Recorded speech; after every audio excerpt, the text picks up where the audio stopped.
going to have another presentation. Remember that we are today on the Rosalind Franklin's Day, and we are now going to start with the lightning talks. First one is Daniela Araya Ortega. Let me show my screen. So she is from the University of Talca. She is going to talk about the genomic differentiation of two Carmener clones cultivated in Chile. I don't know if you want to say more about you, Daniela. Good morning. Yes. Well, I'm doing my PhD in University of Talca, and I'm working with the. I'm gonna show my presentation.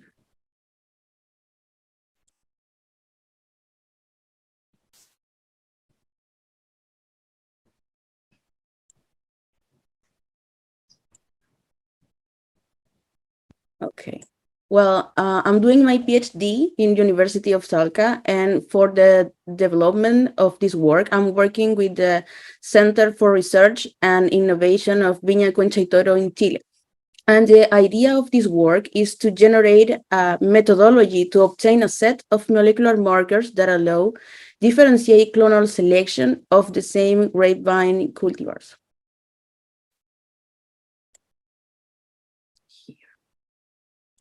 Well, Vitis vinifera, better known as grapevine, is a semi-good climbing plant whose fruit is the grape. And the grape is used mainly for the production of alcohols such as wine and also as fruit to eat.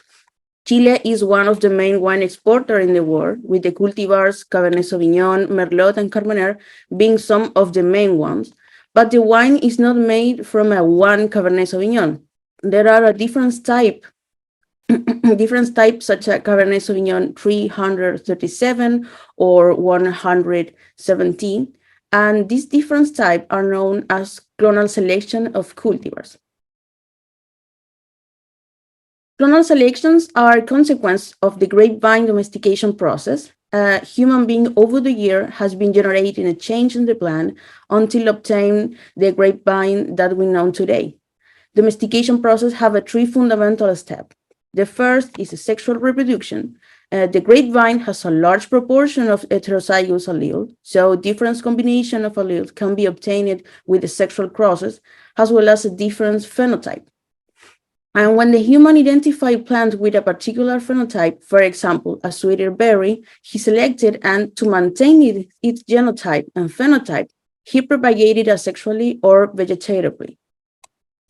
But natural somatic mutations occur, and the vegetative propagation, given the manipulation of the plant, can cause somatic mutation too. When these mutations cause change in the phenotype that are maintaining over the time, we can say that they are clonal variations to produce a clonal selections.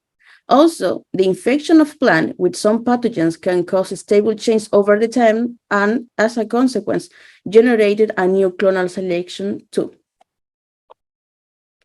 So somatic mutations combined with the vegetative propagation have a major role in increasing the genetic diversity in grapevine. For example, Pinot Noir is the original variety with a black berry. Pinot Gris and Pinot Blanc are the gray and white berry forms with a somatic mutation for berry color. Other cases are when the somatic mutations produce less obvious change than the berry color change. For example, Carmener R9 and Carmener BCR22. Carmener is characterized by the excessive vigor or excessive vegetative growth. Carmener R9 has a more vigor than the cultivar in average. And Carmener, but BCR22 is lower than the average.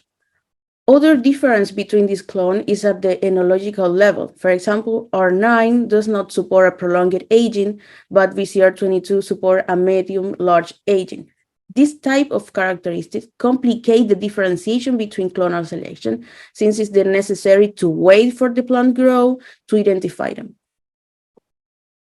So what we know about the somatic mutations, considering that somatic mutations are the main reason for the genetic diversity in grapevine, in 2019, a study was carried out with the name The Population Genetic of Structural Variants in Grapevine Domestication, and the authors suggest that exists an accumulation of somatic mutation, such as insertions, deletions, duplication, inversions, and translocations. This was evidenced when comparing a group of cultivated grape versus wild grapes, and they saw that the cultivated grape is more heterozygous. Also, these mutations or structural variants are mostly deleterious, but when comparing the phenotype or fitness of the plant, they are not affected, which suggests that these variants occur mainly in recessive heterozygous allele. Considering this information on the relevance of mutation in clonal selections, I propose a methodology that allows finding a set of structural variants that differentiate the clonal selection of Carmen. The methodology is based on variant calling analysis from whole genome sequencing. I'm going to explain this diagram in the following slides. First, for data, we use two clonal selections from Carmen. For reason of confidentiality, I cannot reveal the exact information of the clone, but both clonal selections are certified, and the difference between them is in the Vigor control. The DNA extraction was from 3 plants per clone. In total, we worked with 6 plants. We sequenced the whole genome sequenced with a depth of 10 on average. Then, with reads, we made a genome assembled by reference from one clone using the publicly available genome of Carmener VCR702. But why I use assembled by reference? We typically use a reference genome as a third part to have something to compare or characterize our groups or population with. In this case, the goal is to find difference between the two groups. So by using a third group, we are adding variants that do not provide us with relevant information. And this information is in the order of million versus thousands of variants. The next step is the variant calling analysis. In this case, we made 2. The first is to compare the sample of clone with the reference that is clone 1. And the idea is to identify the sites that differentiate clone 2 from clone 1.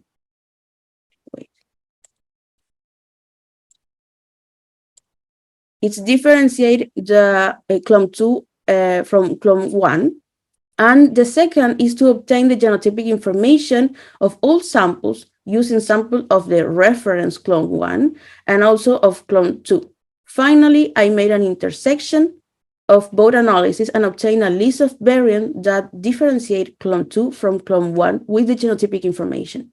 With this information, I perform a principal component analysis to see if the samples grouped are expected, and variant annotation, and finally the functional prediction, the functional effect prediction. So, about the results, using programs to call short and long variant, we obtained 97,450 short variants and 47 long variants. Of the short variants, about the 80% are SNPs, and the 20% are insertions and deletions. And of the long variant, 70 are deletions, and the others are duplication. Using only the structural variants and leaving aside the SNP for now, I performed the principal component analysis.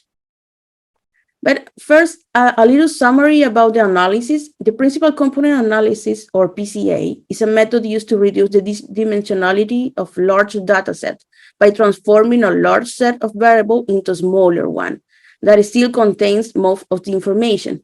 All of this create a principal components, or PC. The method tries to put the maximum information in the first component, then the maximum information remaining in the second, and so on. Every PC represents the percentage of explained variance. On the slides, we have 2 principal component plots. The first one is the information about the long variant, and in the first plot, we see the sample of the long variant and the second of short variant. In both cases, the x-axis is PC1 and the y-axis is PC2. For both analysis, the component explain 56% and 47% of the variant in the data. In the first plot, we see that the sample of clone 1 do not present difference along the PC1, but present difference in PC2. But there are differences with the sample of clone 2. For example, this difference. The only detail is that the sample of clone 2 presents similar difference in the same axis. For example, this difference with this difference. Despite that, the sample of each clone are grouped close to each other. In the other plot, something different happened. The sample of clone 2 are completely grouped, presenting no difference in the PC1 and PC2, although the samples of clone 1 are not grouped. We can conclude from this that we achieved differentiating clone 2 from clone 1. Next, we ask the question, in what part of the genome are these variations found and what impact do they have in the genome? Most of the structural variation are found in intergenic region. In this plot, we have the type of variation in the x-axis and the y-axis, the percentage of variations.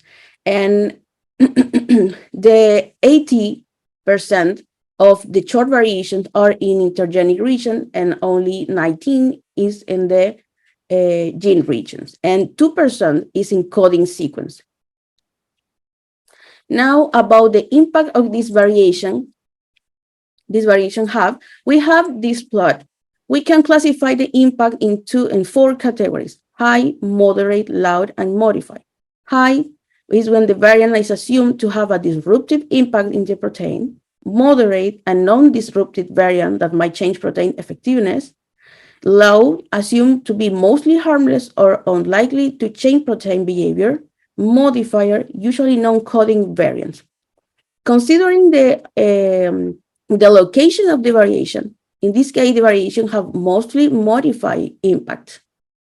Only 1% and 0.8% of variation have a high impact. If we focus on the variation that have the greatest impact, the variations are affecting 274 genes. Regarding the function of the genes, 16 are annotated as enzymes. And the metabolic pathway where this protein participate have an important role in related to the berry development and sugar accumulation. The location and annotation of this variant have been used as selection criteria for a molecular marker to be experimentally validated. And finally, we select 12 genes with structural variants. 2 have a variation with a high impact, and the remaining 10 have a low and moderate impact. 8 of the 12 are deletions, and 4 are insertions. The length of the variation is between 20 and 80 base pair. Currently, we are in the process of finding the primers to amplify the candidates. Well, conclusion and purpose. Well, the purpose of this methodology is to create a tool to obtain molecular markers that allow differentiation of clonal selection of carbon air and have a greater control over the plants that are propagating and thus reduce the human errors. Companies like Concha y Toro wants to have a control and knowledge about the plant's material they use to produce their wine, and at some point to get to certify their own clonal selections.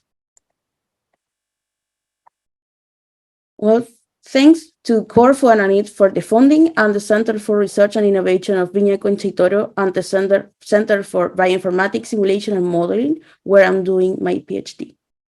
Thank you. Thank you. Wow, this is a topic completely different. You have one question from Diana. Thanks. How many samples were used for study each clone?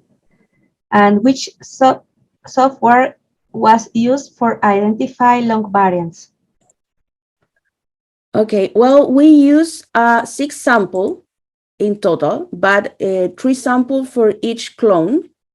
And yeah, there are a few samples. So this work is a proposal for a possible tool because we have a few samples.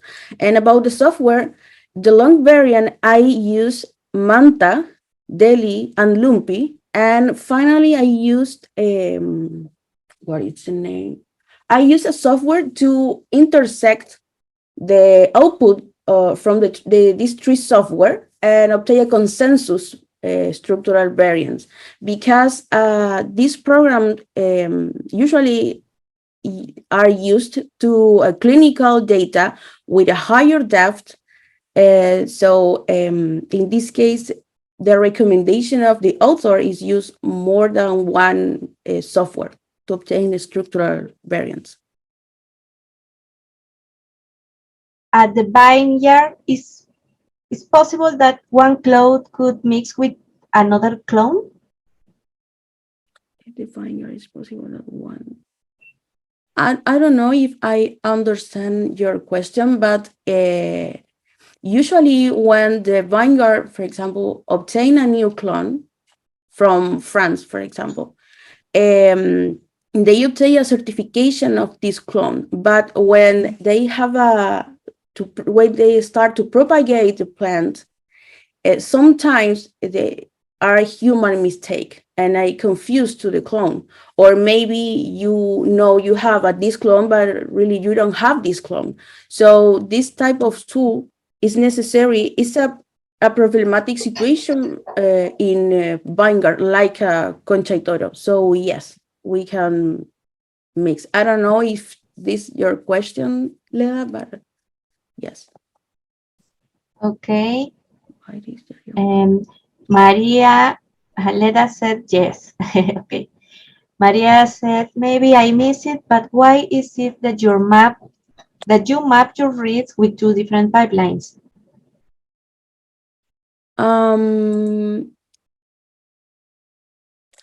I map my reads in the first part. I map my reads in the Carbonar genome, the publicly Carbonar genome, because I need to make the assemble for the one clone. And the next step is to the variant calling analysis, when I obtain the variation between clone 1 and clone 2 using this assemble. So the first part is for assemble, and the next is to obtain the variation between clones. All right. Between you and me, and as a wine consumer, I would like to ask, what are the variants associated with a good wine?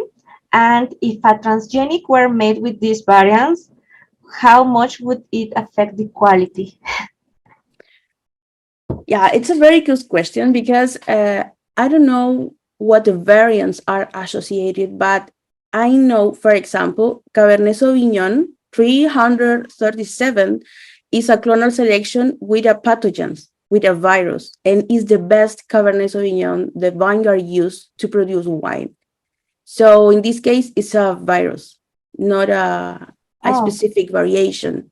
And yeah, this is the best example about with the clonal selection or somatic mutation in this case.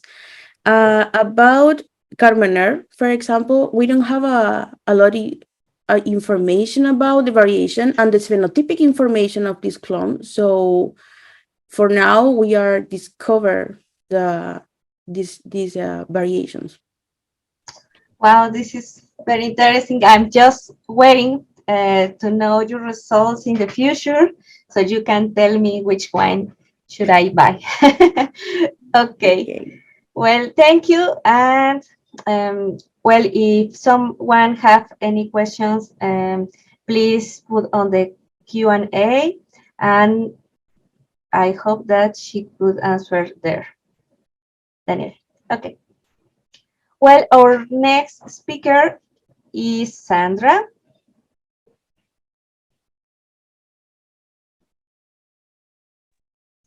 Hi. Okay. Sandra Arancibia Opaso from Universidad Mayor, Chile. She is going to present, talk about the study of the variation of the acetylation levels of H3K27 and transcriptional changes associated with elements in the R6-2 murine model of Huntington disease. Okay. Please tell us more about you. Okay.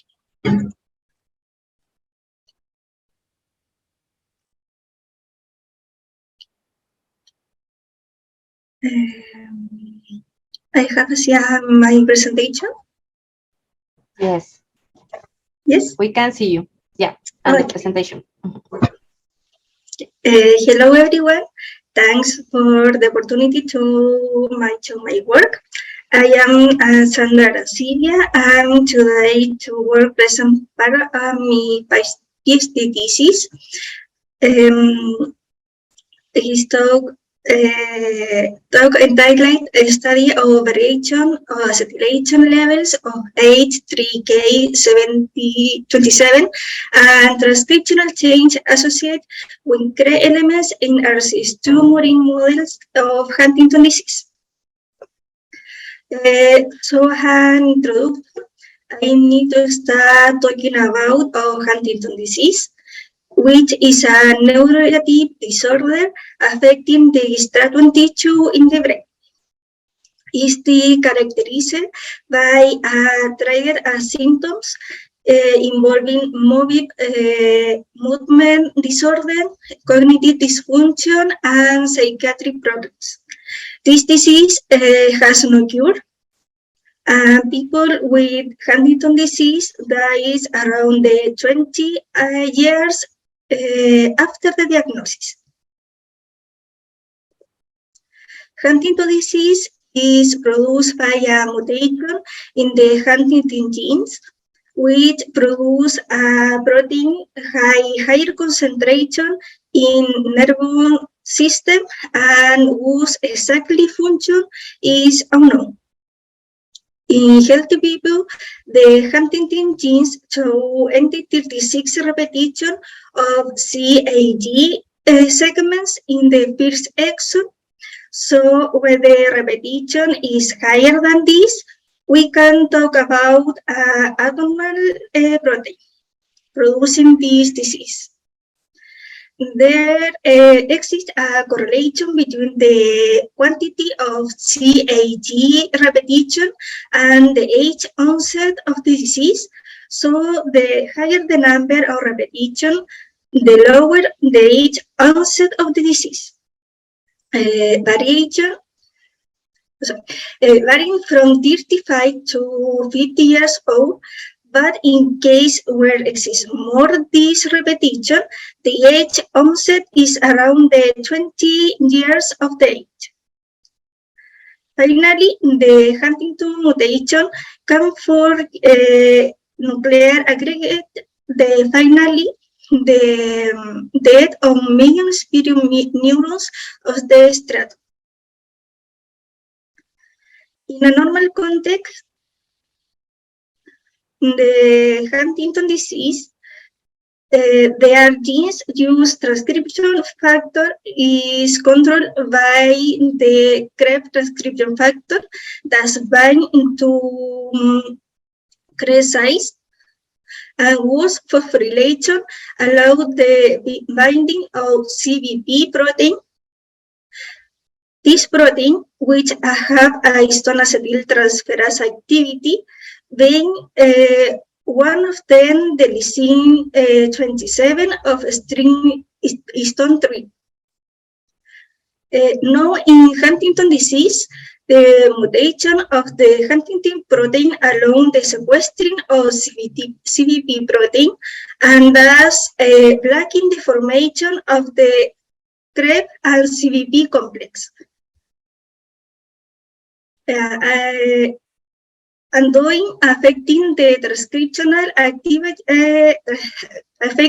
the transcriptional activation.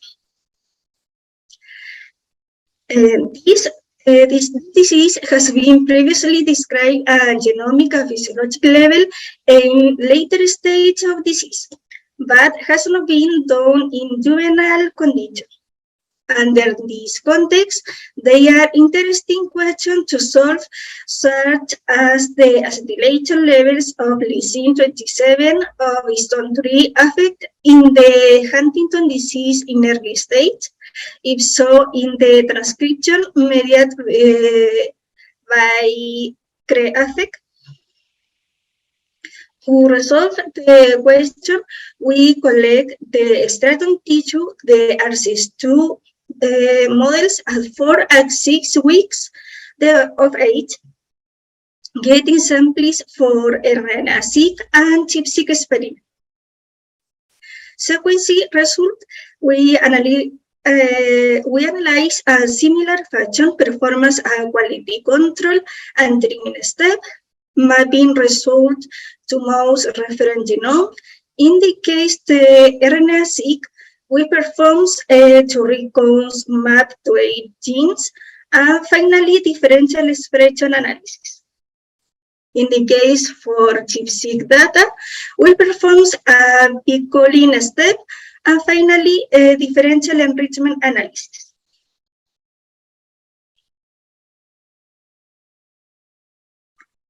So in the first weeks, all mice, we found 23 differentially expression genes. Increase this number to around the 1,306 weeks to have an idea about the process being affected. This condition, we look for enrichment of quadrants, which can only be determined at 6 weeks. Noticing an enrichment process related to learning and synapses, as can be observed in this image. Along this, differentially promoters we also analyze and define near genes promoter regions in range of 1 kilobase up and downstream from transcription size. In this analysis, about 170 promoters were to form the differential and acetylaton at 4 weeks, while around 700 were defined in this way at 6 weeks of age. This, as can see in this heat map.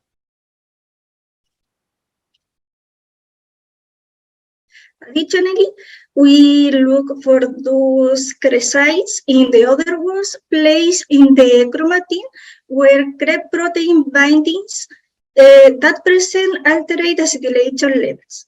In order performs this research found the CREB motif in the mouse genome, looking for the map acetylation regions on overlaps with CREB regions at 4 and 6 weeks. And for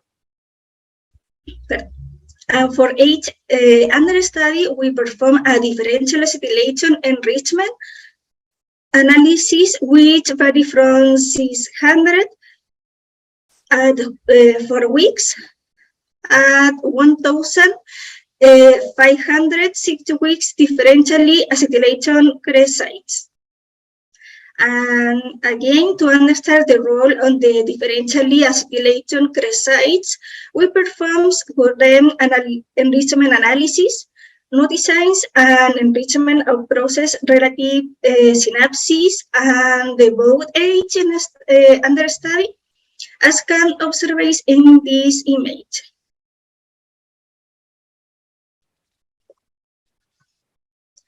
One interesting things in the different number differentially acetylation promoters versus this analysis on CRE size. So we look distribution and CRE size in both age, detecting an abundance of the Deming promoter regions. But it's importantly to know the high number in other regions, for example, and distal intergenic regions. Then we analyze the distribution of differentially acetylation regions, where the most falls in intergenic regions. To get the complete landscape of genetic regulation of the expression, we integrate all data in the gene regulatory networks or GRNs, contextualizing general regulatory networks from the merge of mouse networks deposited in the reg network, Dorothea and TRAS database, just keeping expression, those expressing transcription factor and their outgoing edges. Then, for each node, we add the information of CRE promoter acetylation, status, and differential expression genes. Once we got the networks, we search for CREB and CBP protein and differential expression genes that the control almost of them appearing downregulate in both age as marked in blue borders, but interesting as 6 weeks, we found a CREB isoform upregulate, while the other isoform and the CBP protein is present dot acetylate promoters.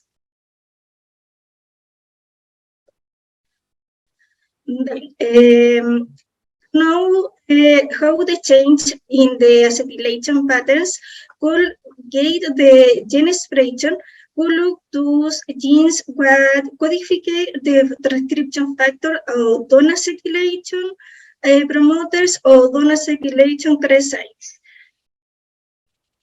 And these non-expression different genes. As can be seen in this image, we found a higher numbers of genes in this status controlled by the transcription factor with promoter acetylation levels.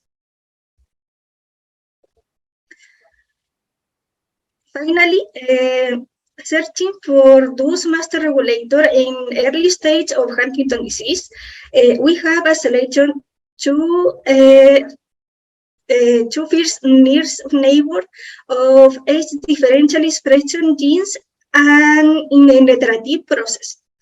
We delete nodes with lower degree until we got those nodes with higher connectivity degree.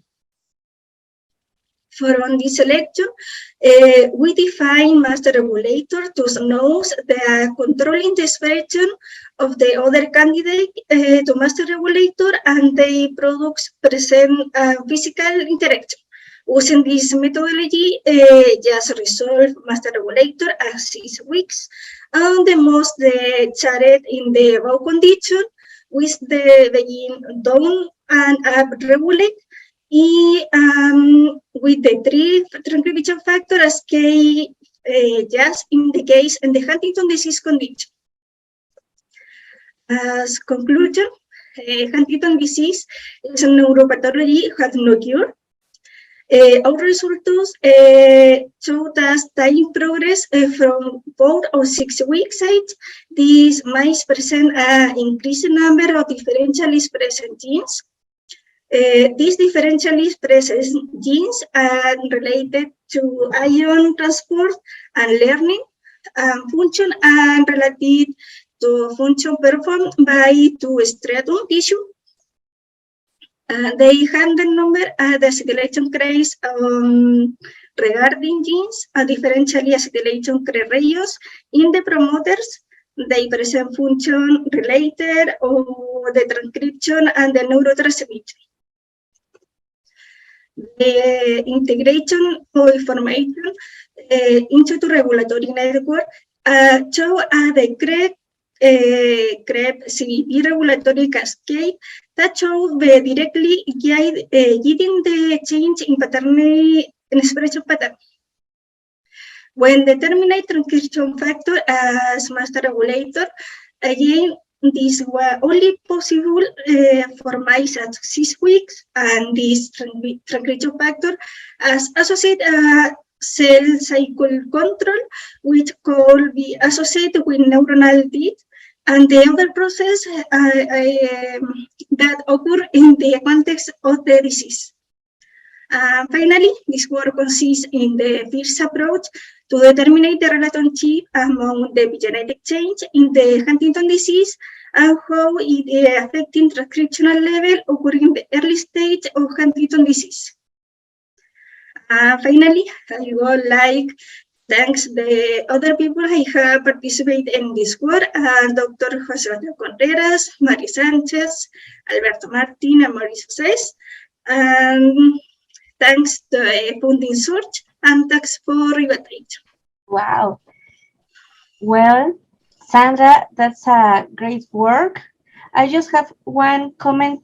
I couldn't see if, well, I could see all the differentially expressed genes up and down.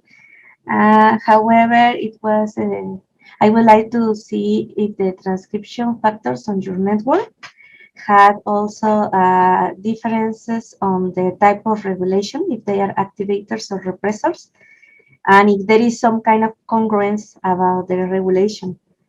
Well, I know that you know that I maybe I didn't see the colors on the figure. One moment. However, I don't know if someone have a question. Yeah, actually, we are running late. Unfortunately, yeah, I was going to say that you can just write your question on the Q&A. So if you have time, Sandra, to answer on the Zoom, Jose, here, and that would be great. All right. Well, thank you so much, Sandra. Okay. We can just write on private message. All right. So next speaker and the final speaker of this section. All right. Let me share.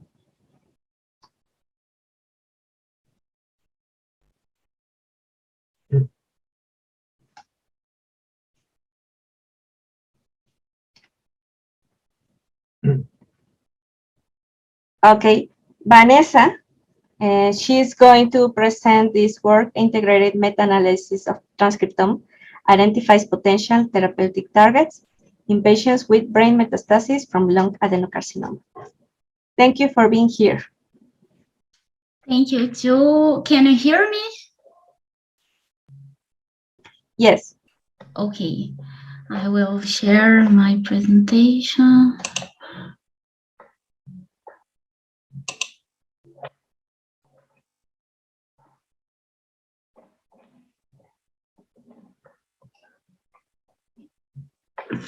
So, good morning, everyone. My name is Vanessa. I'm a PhD student from São Paulo State University, where I work with brain metastases from lung cancer. And today I will show to you part of results of my PhD project with this work entitled Integrated Meta-Analysis of Transcriptome Identifies Potential Therapeutic Targets in Patients with Brain Metastases from Lung Adenocarcinoma. This work was developed by me, by Dr. Sandra, and my supervisor, Patricia. So briefly, lung cancer is one of the most common type of cancer in the world.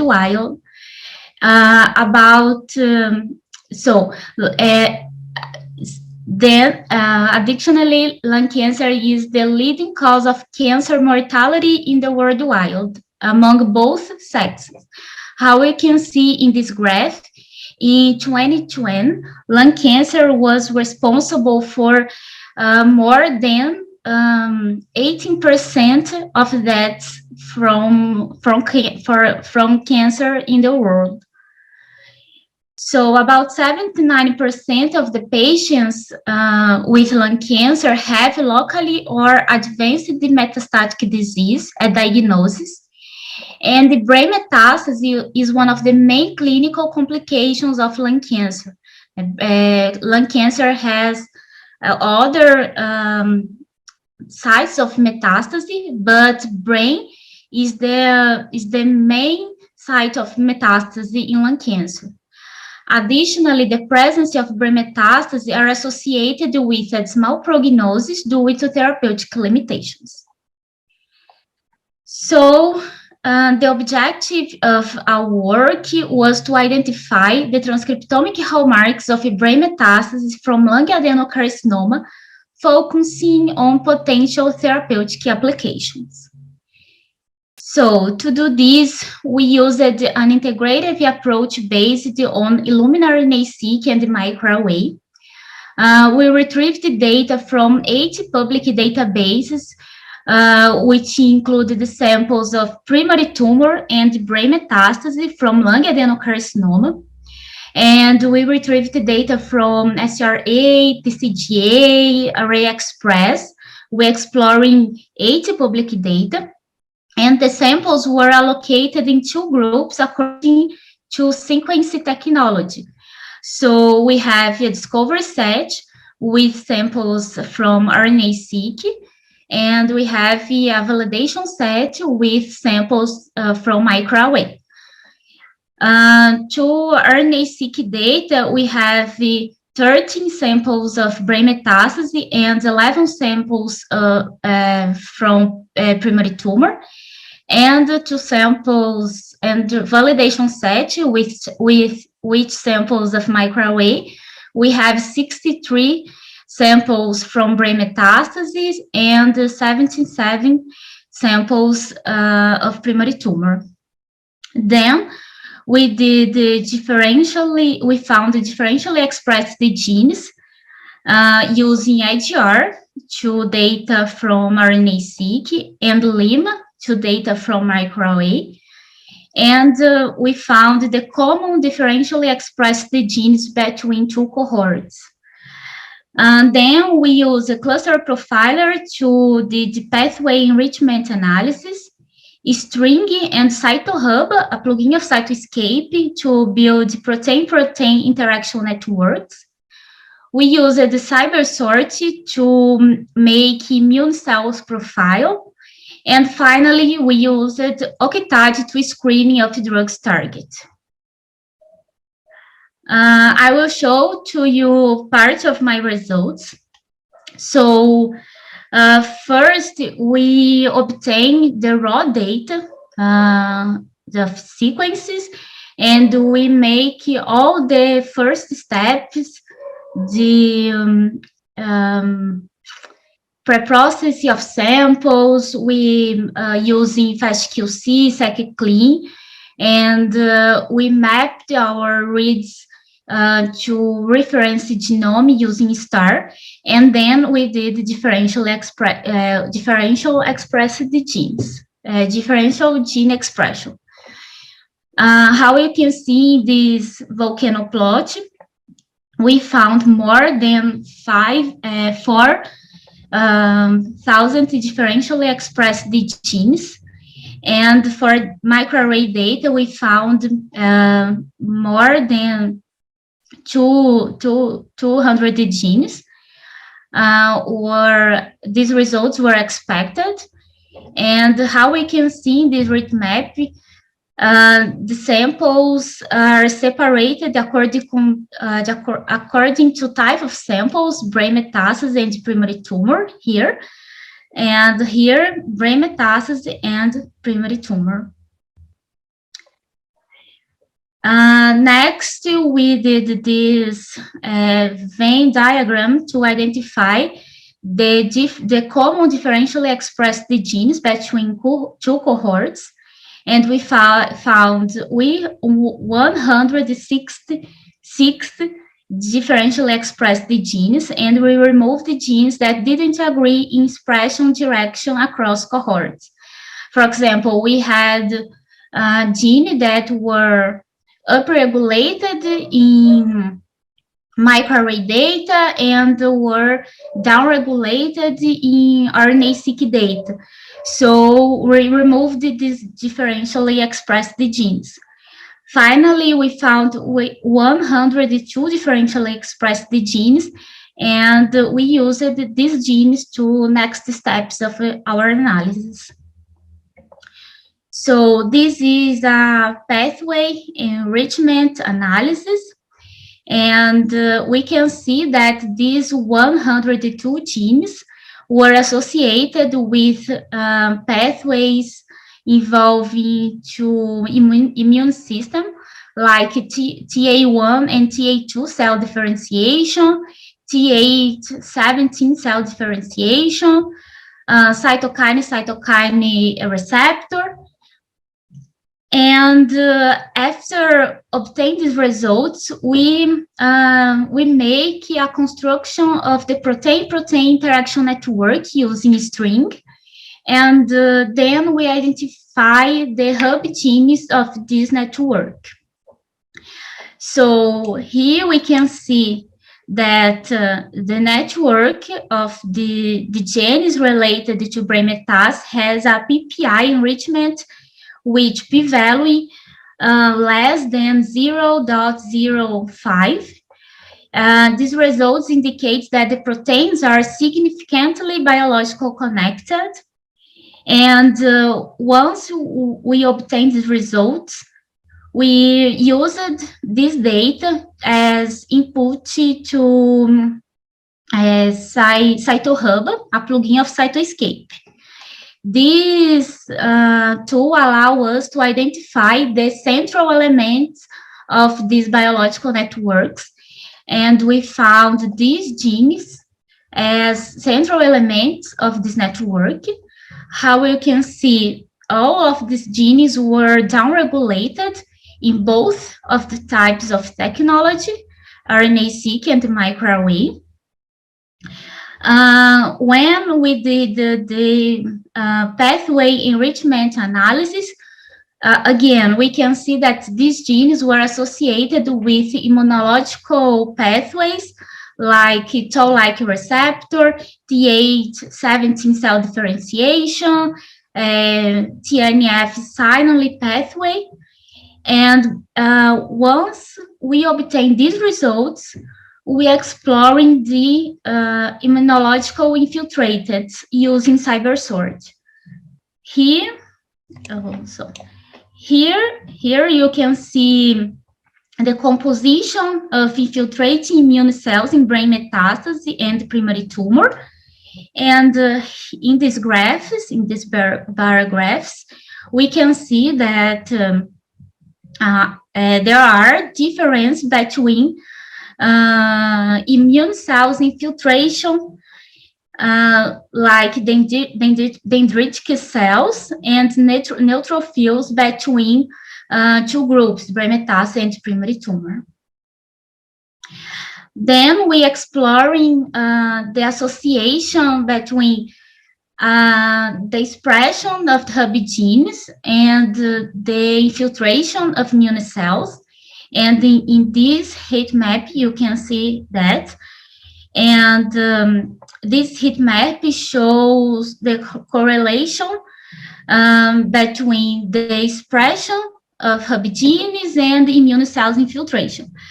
And these results, in these results, you can see that our association with infiltration T cells CD8, T cells regulatory, and T cells CD4. And these results suggest that infiltration of CD8 and CD4 T cells may contribute to an immunosuppressed immunological profile and reduction of lymphocyte-mediated response in brain metastases. Finally, we using these results to exploring to screening of drugs target. To do this, we used the Octad using gene expression signature. We using RNA-seq data. And we select top 100 drug candidates, which score lowest 0.25. And we select only the drugs in clinical trials or FDA approved. We found 29 therapeutic candidates to hub genes, and here we can see that we can see the target genes to therapeutic candidates, and 3 genes are common with our hub genes. This therapeutic candidate for these 3 genes were adrenergic receptor antagonists. So, how conclusions? Our results showed alterations in central networks regulating brain metastasis-associated immune system response. Infiltration of CD8 and CD4 T cells may contribute to an immunosuppressed immunological profile and reduction of lymphocyte-mediated response in brain metastases. And finally, adrenergic receptor antagonists are potential drugs to treat patients with brain metastases from lung adenocarcinoma. Thank you so much for your attention. Let me know if you have questions. Thank you, Vanessa. Maybe we are not going to have time, and there are 3 questions on the Q&A answer. I don't know if you can answer here. This is so great. Yeah, Elena also say the same. So, can you write all of them here, Vanessa? So now we will be starting our second part. I'll share quickly my screen. So our next speaker is Alejandra Gil Ordóñez.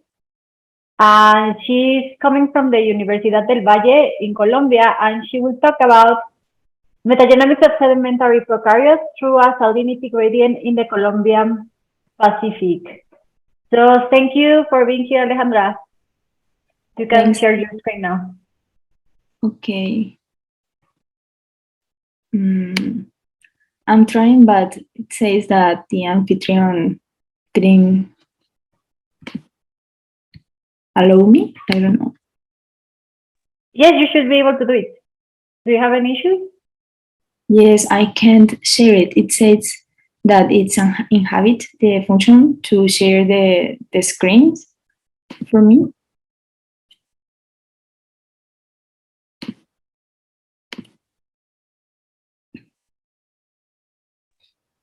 Now you're supposed to be allowed. Sorry for that. Now, oh yeah, I'm allowed now. So now, are you seeing my screen? Yes, we can. Okay, thank you very much. Yes. So good morning and good afternoon. My name is Alejandra Gil Ordóñez, and I'm a biology student at the Universidad del Valle in Cali, Colombia. Today, I'm gonna talk about our research called Metagenomics of Prokaryotes through a Salinity Gradient in the Colombian Pacific. So as a very brief introduction, the estuaries are ecosystems which present different environmental gradients, such as oxygen, organic matter, and salinity concentration, but also light exposure, plant coverage, type influence, some sedimentological properties, among others. The implementation of next-generation sequencing for the study of microbial sediment communities have shown that the microbial diversity patterns are strongly correlated with these environmental features. Specifically, metagenomic characterizations carried out to date in estuarine sediments have shown that there is a high or pronunciate taxonomic divergence among these gradients, which we recognize as river, mangrove, and beach portions. And while there is still no consensus about functional profile, which some studies said it changes between or among these environments, while other studies say it doesn't. However, this kind of characterizations has not been carried out in Colombian Pacific yet.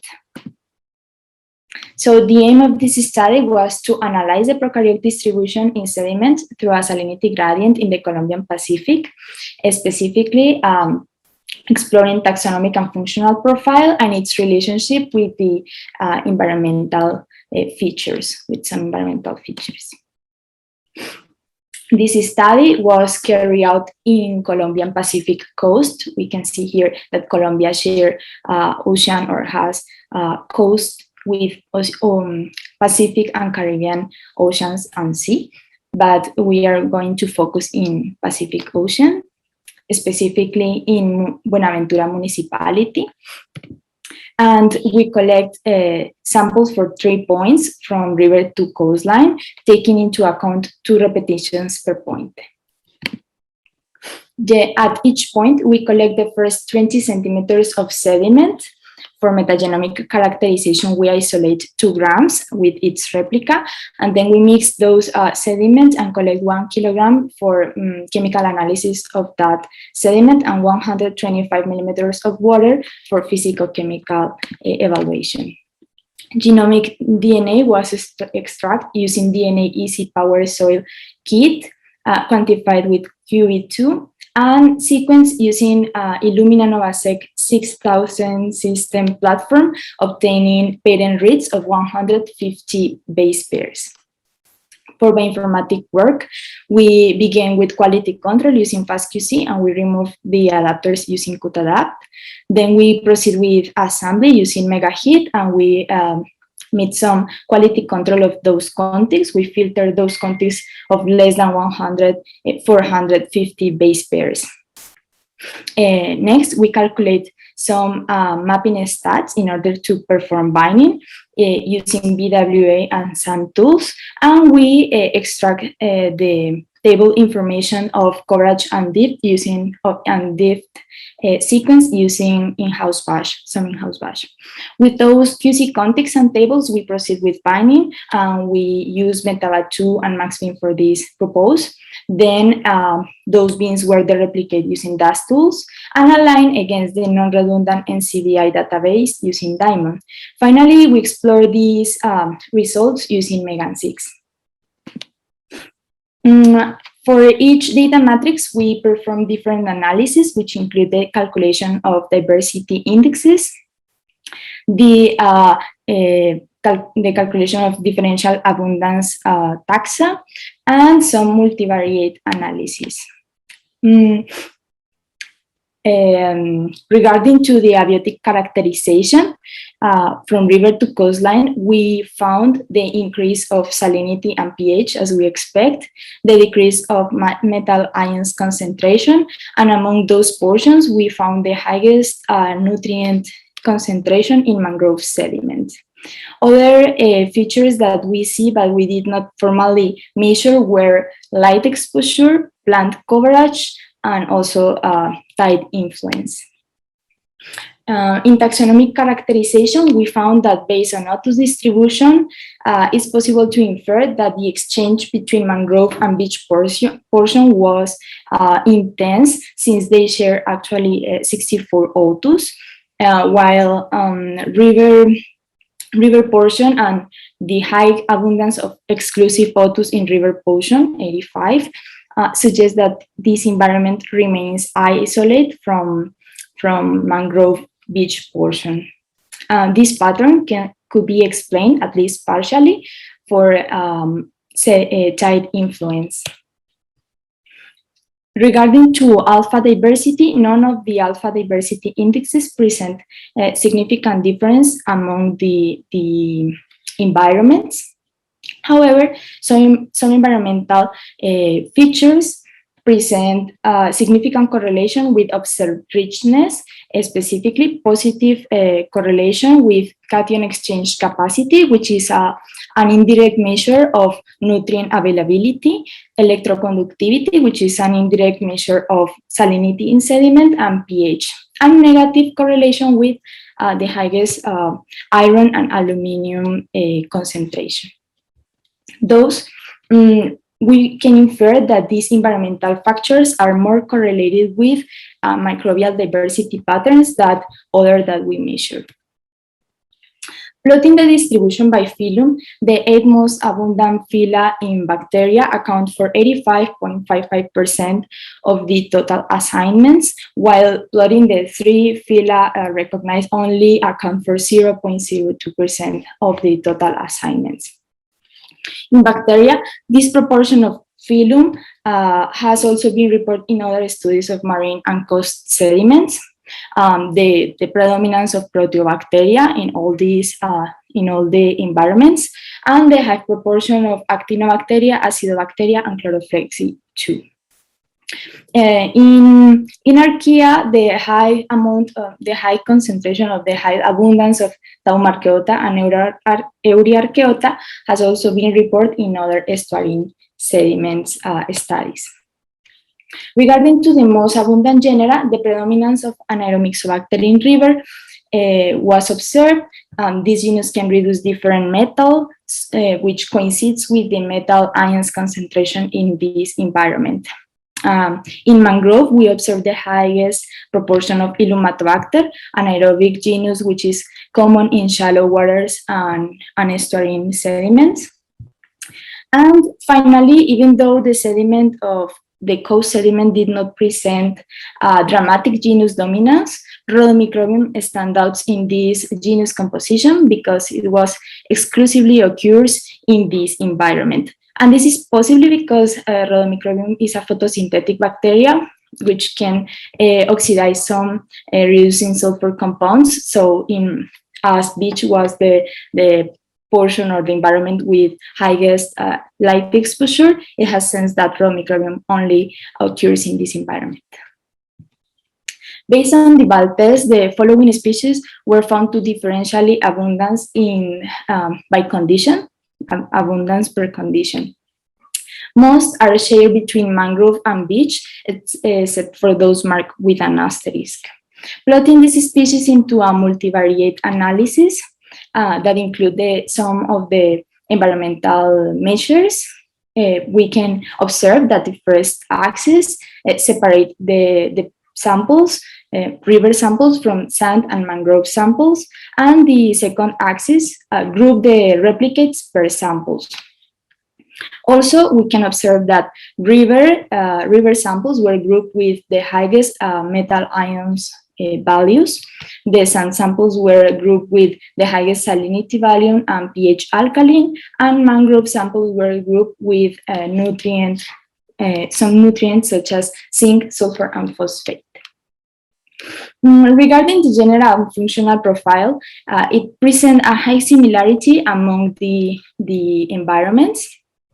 Evaluating the distance with Bray Curtis, it showed similarity greater than 85% in all the cases.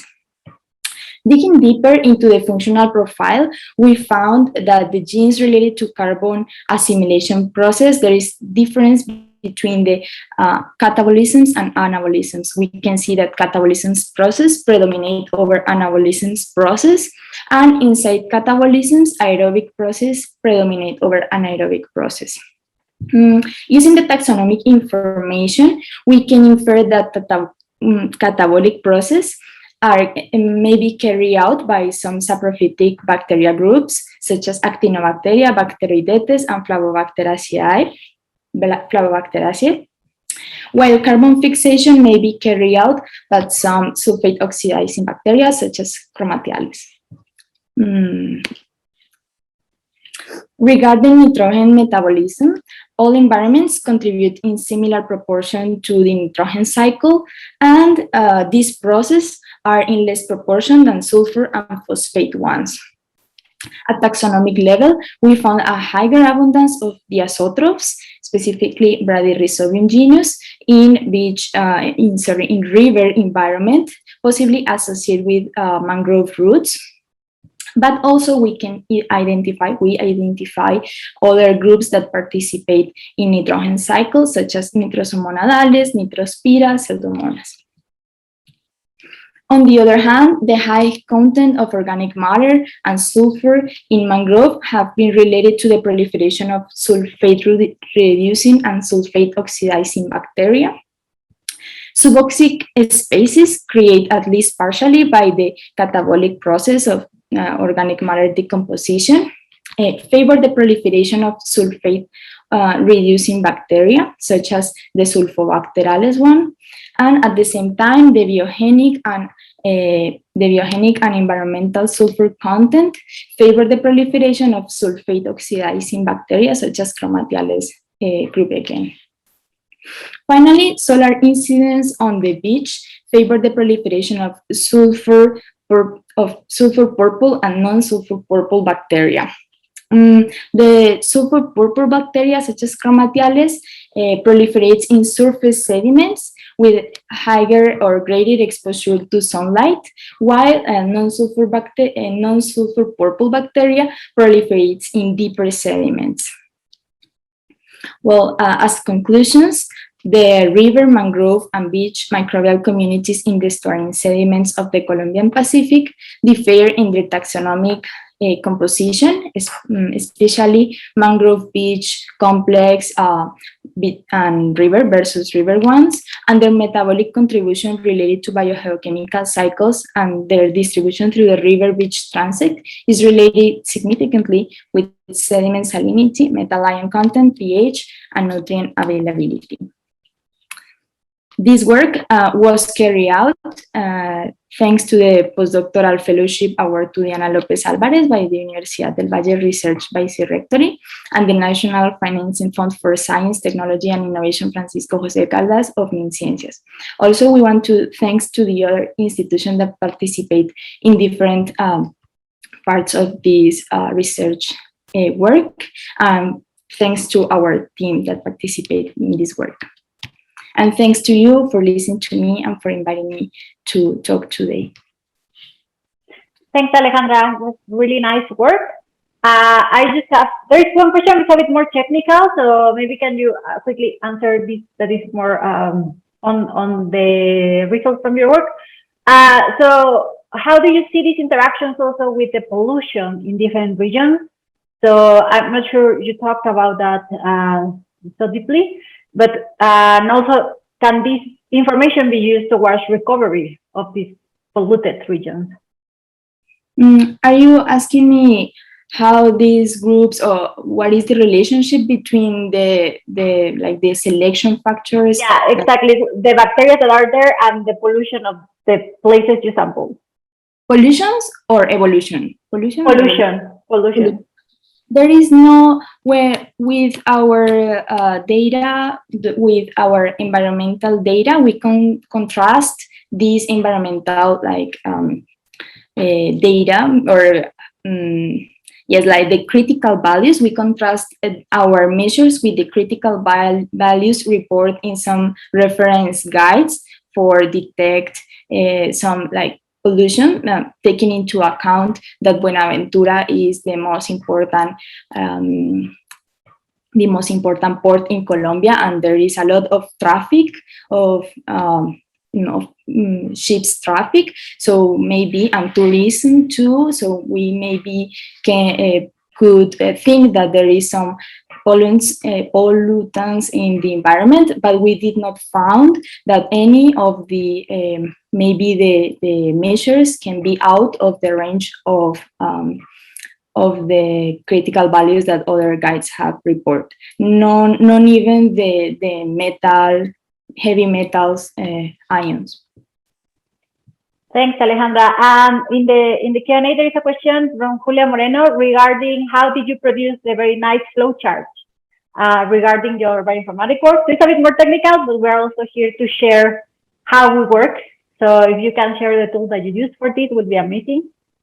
Okay, thank you. Yes, these two flowcharts were constructed with Lucid Chart, which is a Lucid Chart. I think is from Google. Lucid Chart. I can write it next. And the other ones, all these plots were produced in BioRender.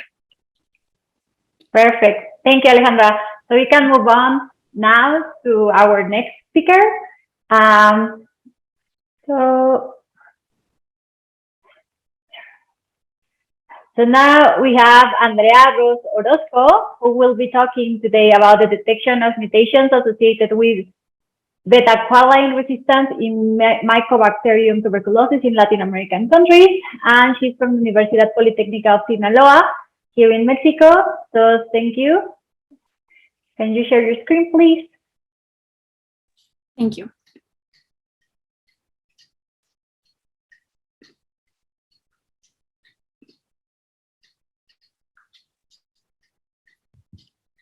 Okay, so good morning or afternoon. My name is Andrea Ros.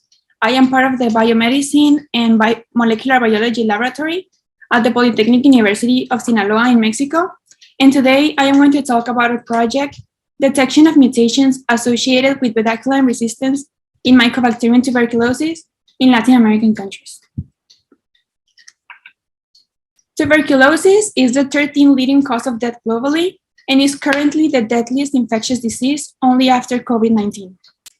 This disease is caused by Mycobacterium tuberculosis, a type of bacteria that generally affects the lungs. It is estimated that about a quarter of the world population is infected by these bacteria, but only between 5 and 10% are at risk of becoming ill from it, especially those who are immunosuppressed, those who suffer from malnutrition, diabetes, or tobacco consumers. One of the inherent problems of this disease is the resistance that the bacteria has developed against pharmacological treatment. In 2020 alone, 1.5 million people died. The World Health Organization estimates that up to 500,000 new cases of multi-drug resistant tuberculosis occur each year. Multi-drug resistant is a type of tuberculosis in which treatment with isoniazid and rifampicin is not successful because the bacteria have developed resistance to these antibiotics. Out of the annual cases of multi-drug resistant tuberculosis, it is estimated that about 6% of those cases are extremely or extensively resistant to treatment, where there is also resistance to fluoroquinolones and at least one of the second-line drugs used for the treatment. This obviously represents a crisis in public health and health security. In 2020, only one in 3 people had access to treatment, and of these, only 59% were successful. Due to this, the development of new drugs for the treatment of tuberculosis is a matter of great importance for the medical pharmaceutical industry. In this table, we have the species that form the Mycobacterium tuberculosis complex, which is a group of related Mycobacterium species that can cause tuberculosis in humans and other animals. As we can observe, there are many species of bacteria that can cause the disease, but today we will only focus on Mycobacterium tuberculosis sensu stricto, because it is the one affecting humans on greater scale. Bedaquiline is a new drug. It is used for the treatment of multi-drug resistant tuberculosis, which is why studying the behavior of these bacteria when presented with this new drug is really important for the successful treatment of future patients. Bedaquiline received accelerated approval for the treatment of MDR as part of a combination therapy in adults with tuberculosis. As a new drug, it is very relevant to understand how effective it is towards fighting the infection and whether these bacteria have already become resistant to it. In the next table, we have the 4 genes that we studied in this project and the relationship they have with bedaquiline when translated into proteins. The gene ATPE codes for the ATP synthase subunit C, which is the spot in charge of ATP or energy production.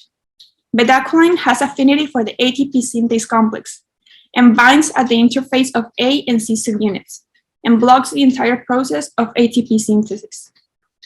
MMPR5 codes for the transcriptional repressor of the MMPS5 MMPL5 efflux pump. Mutations that inactivate MMPR5 or decrease its activity lead to increased numbers of the efflux pump, and this causes resistance to antibiotics by removing toxic substances like bedaquiline from the microbial cell.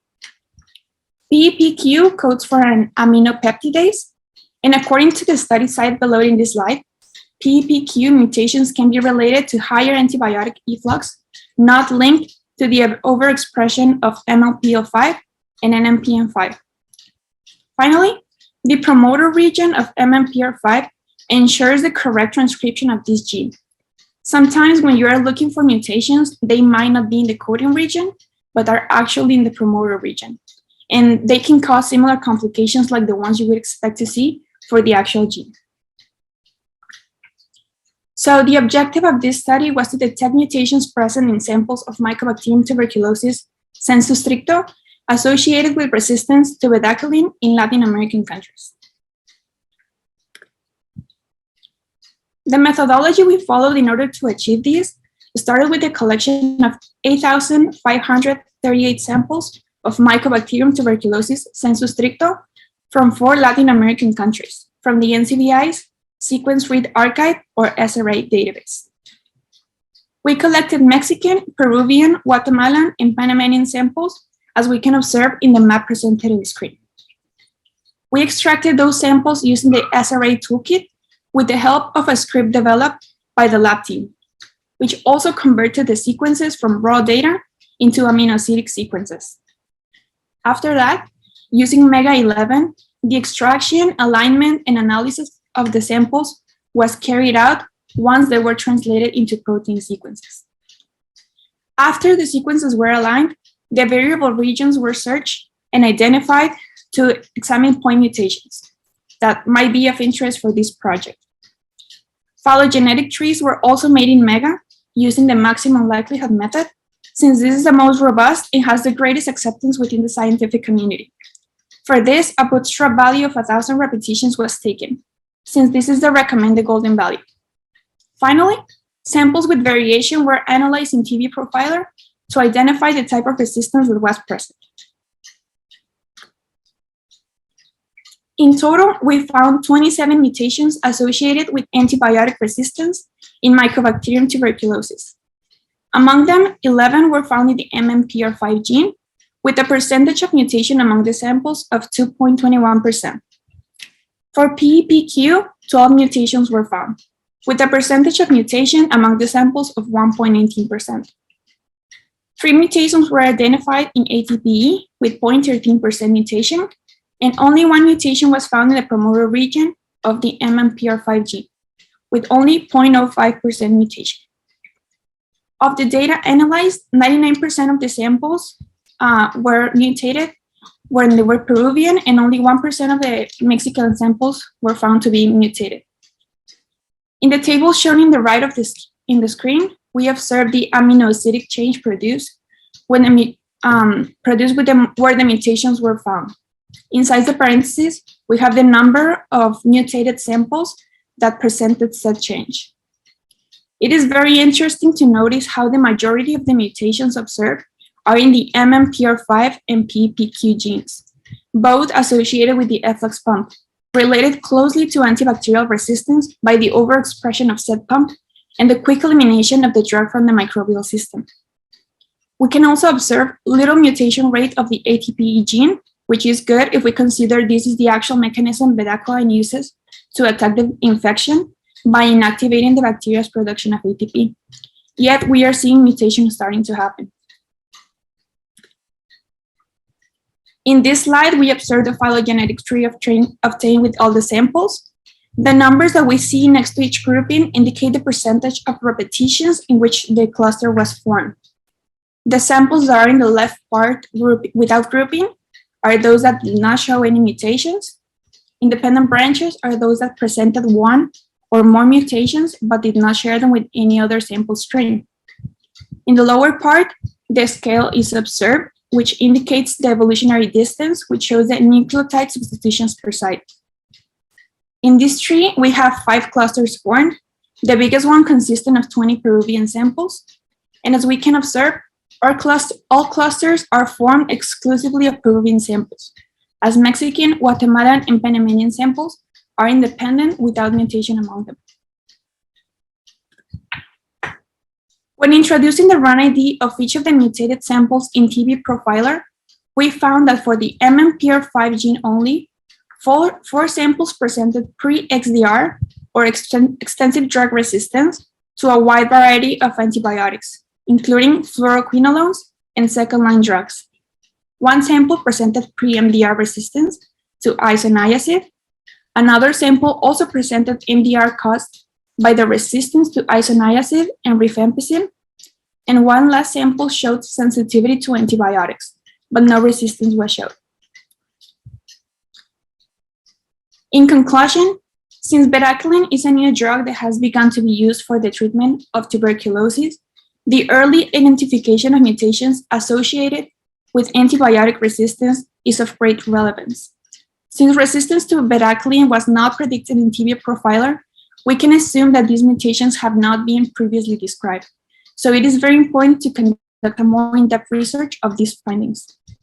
It is also important to mention as well that resistance to antibiotics is largely caused due to poor healthcare infrastructure, limited access to diagnosis, lack of public support for tuberculosis care, inadequate infection control, incorrect dosing, failure to complete treatment, and shortages of appropriate drugs for circulating strains. Therefore, resistance to antibiotics is a public health problem that must be taken seriously by patients, doctors, and public servants in charge of the health sector of the affected countries, taking into account findings like the ones showed in this project to ensure the successful treatment of future patients. This can be achieved by offering better treatment options and allowing patients a complete dose of medication to avoid bacteria from developing resistance to this drug. Finally, I would like to thank my lab head, Dr. Noemi Garcia, for her guidance and support throughout the making of this project, and also Dr. Adrian Gonzalez and the whole team in the biomedicine lab for their collaboration in this project. Thank you all for your attention.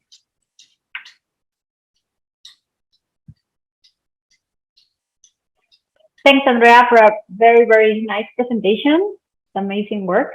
We still don't have any questions in the Q&A, but I would like to ask you a couple, if that's okay for you. So I was wondering, in particular, were you able to get any more information regarding where the samples were taken from the databases? Yes, these samples were taken from these countries, but they were taken in hospitals and different public hospital and centers from these countries. So I was wondering more about the patients, like the development of the disease in the stage where they were sampled, for example, whether it was just like they were feeling a bit sick or they were already having issues breathing. So to know like the evolution of the disease and whether that also correlates with the fact that you encountered this resistance. I was wondering, maybe in Mexico you didn't see that many mutations because the patients were sampled a bit before any treatment, while in Peru they were sampled after receiving treatment, hence the resistance you found. Well, we don't have the whole information on the patient's health because this is public information, so we can dispose of all that data. But we did find more information about Peruvian samples because, as we know, for example, here in Mexico, treatment for tuberculosis is taken very seriously. And in other countries where it's not taken as seriously, it's more common to see these type of mutations because they are not having effective treatments. Great. And I was also wondering, so I think you didn't see any coexistence of resistance. So at least up to now, the samples you observed are either resistant to one drug or another, but not both of them. Exactly.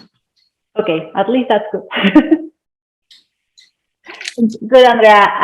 So I think we can start moving on. Thank you for, there is one last question. How long does it take for mycobacterium to get resistance?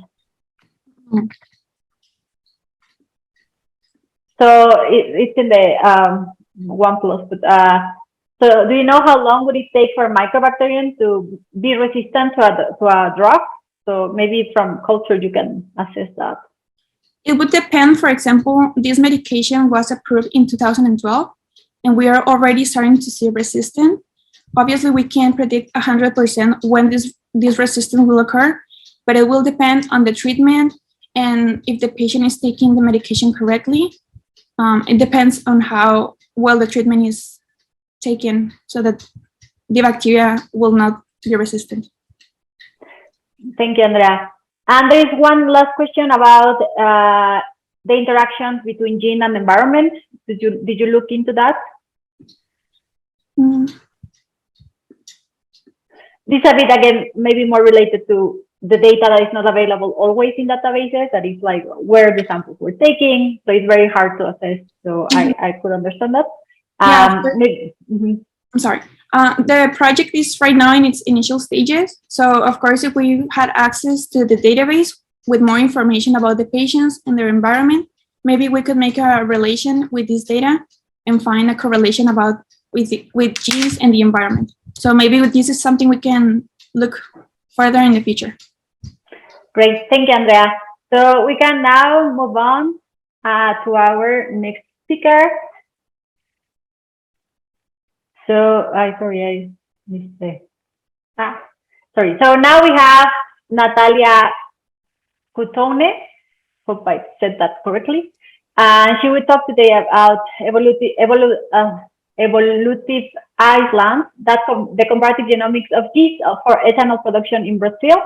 And she is working now in the University of Campinas, but she's from Argentina. Correct me if I'm wrong. But we're very happy to have you here today, Natalia. You can go and share your screen. Thank you, Alejandra. Let me give me a minute. I will share my screen. Okay. Sure. Are you seeing my screen? Perfect. It's in presentation mode already? Yes, you can go ahead. Oh, okay. First, I would like to do a disclaimer because I'm participating from another conference, and so maybe we have some background noise, and I would like to apologize with you in advance for that. The other thing, it's the internet is a little bit unstable, so probably I will close my camera to help so we don't have any issues during the presentation, if it's okay for you. So I will try to back here how to share. I will close my video. I stop my video. So thank you, Alejandra. Thank you, everyone, for being here. Like she said, my name is Natalia. I'm a PhD candidate. I'm a geneticist by training, but I'm doing my undergrad at the Universidad Nacional de Misiones in Argentina. And I do, currently I'm working here in the Genomic and Bioenergy Laboratory in the University of Campinas. And this work is part of my master dissertation, which I done here in the Brazilian Biorenewables Laboratory at the Brazilian Center of Research in Energy and Materials. But let's talk about what concerns us. So the massive use of petroleum in the industry has been caused an imbalance of the carbon cycle. So an alternative to mitigate and stop the climate change, it switch the production of biofuels and biochemicals to renewable sources. So Brazil started this initiative after the first petroleum crisis in the 70s, looking for an economic independence and not as an ecological alternative. In Brazil, the biofuels production is made using the sugarcane biomass, which is decomposed due to the pretreatment, physical and chemical pretreatment, and the sugar are fermented by yeast. So first, let me show you this iconic picture in the 70s when the first oil crisis resulted in this gasoline shortage, and awareness of the dangers of the oil dependence. So as a response to this crisis, the Brazilian government began to promoting an ethanol as a fuel. The national alcohol program called ProAlco was launched in 1975 and was a program financed by the government to phase out the cars' fuels derived from fossil fuels, such as gasoline, in favor to ethanol produced from sugarcane. Since then, Brazil are trying to improve the ethanol production process And one way to do that is choose the right fermenting strain. So let's try to understand a little bit more about the ethanol producing strain, the ethanol production in Brazil. So after the sugarcane harvesting, this is milled and it's pre-treated, and this juice is fermented by yeast. And after that, the ethanol is distilled and it's going for use, right? But after that, the same cells are recycled. And how the cells are recycled? They passed for a treatment of sulfuric acid. The pH is near 2, so it's a very complex process, a stressing process for the cell. And the same batch of cells it's using during all the harvest season. So this is kind of a very stressing place to live, right? So any part of the process is sterile. So the yeast have to deal with the contamination of indigenous yeast and bacteria, weak acid produced by this actic and lactic bacteria, and osmotic stress due to high sugar concentration at the start of the fermentation and the high titer of ethanol at the end. And the temperature, because in the summer the temperature rises more than 42 degrees, because ethanol production is an exothermic reaction. So also they have to deal with the sulfuric acid pretreatment. And finally, the same cells are recycled through the harvest season, like I said.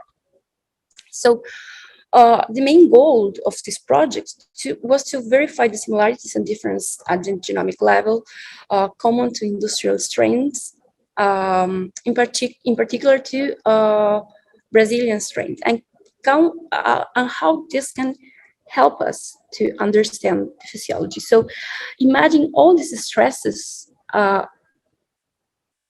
happening in the cells during the 1975. So first, let me explain what we've done. We selected 5 Brazilian strains: Barra Grande, Catanduva, Pedra 2, Vale do Rosário, Santa Adélia, and other industrial strains to compare the industrial characteristic NSEIM, ethanol red, and ZTW1, and 2 classical laboratorial strains, DS2, 8HC, and SAPK. The analysis that we performed was a phylogenomic inference, a SNP and copy number variation analysis, DNDS, which is a positive selection detection sites, and mitochondrial assembly. So this is the phylogenomic tree. For this construction, we employed like 4196 single copy genes common among all the strains and the other species, Saccharomyces paradoxus. So this tree was constructed with the publicly available Saccharomyces genomes. It was chosen based on the fermentation capability: 5 sugarcane fermenting strain from Brazil, 1 from sweet sorghum from India, then NSEIM, and 2 corn fermenting strain, the ZTW1 and ethanol red, and the classics laboratory, like I said. Our results support that geographic location and the niche are the more important features to shaping the Saccharomyces cerevisiae strains evolution. Separating the American strains here in a monophyletic clade from the sugarcane fermenting strain, having a laboratory strain as a sister clade, and another monophyletic clade composed by the sweet sorghum fermenting strain and the 2 ethanol red. That's a very interesting part here because we can see the ethanol red should be grouped with NSEIM.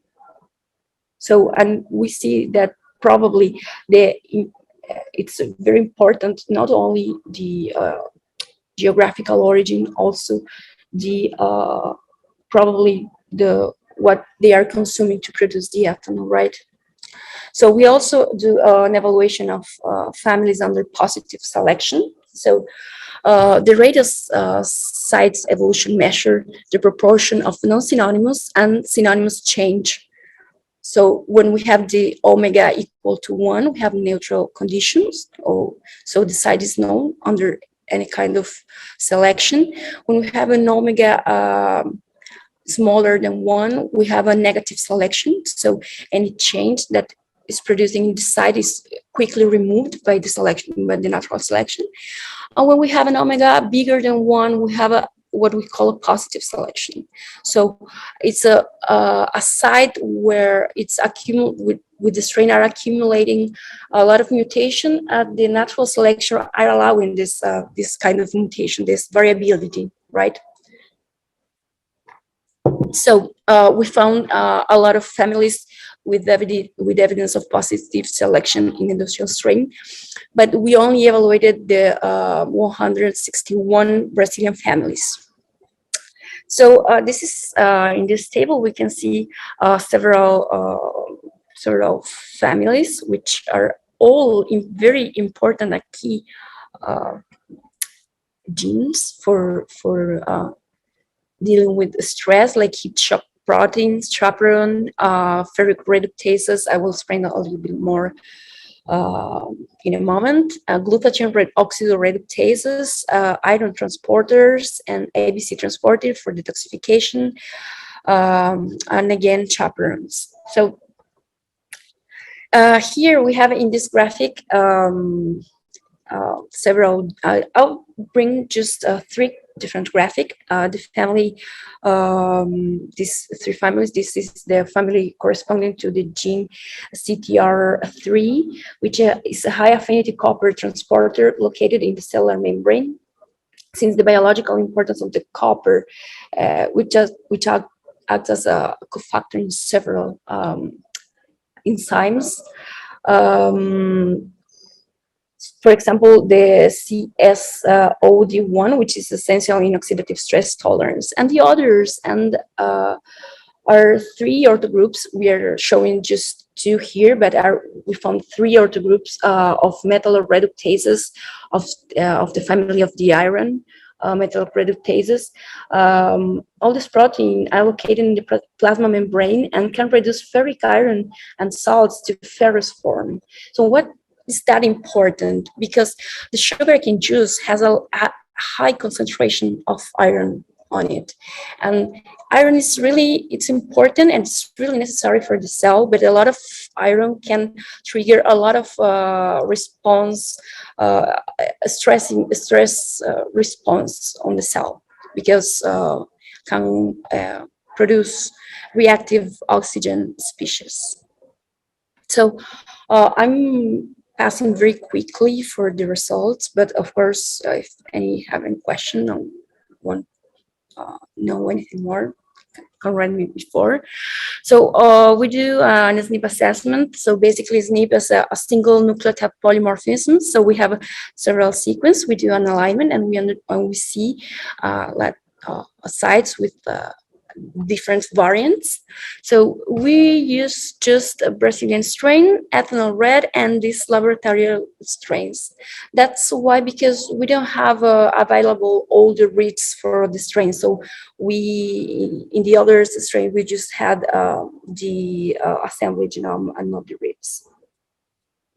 So in this image, we can see a summary of the SNPs and in each category. As you can see, we have a lot of missense SNPs, and we have a lot of less gain of stop codon and loss of stop codon and loss of start codon too. This belongs to the SNPs common among all the strains. So all the strains here, these are exclusive for industrial strain, and these are exclusive, this quantity is exclusive for Brazilian strains. So I will show you a few examples of these cases. So a very interesting thing of that we can see here. Of course, we wasn't unable to screen all the genes because it was like a lot of genes. So we do gene ontology enrichment of this group of genes.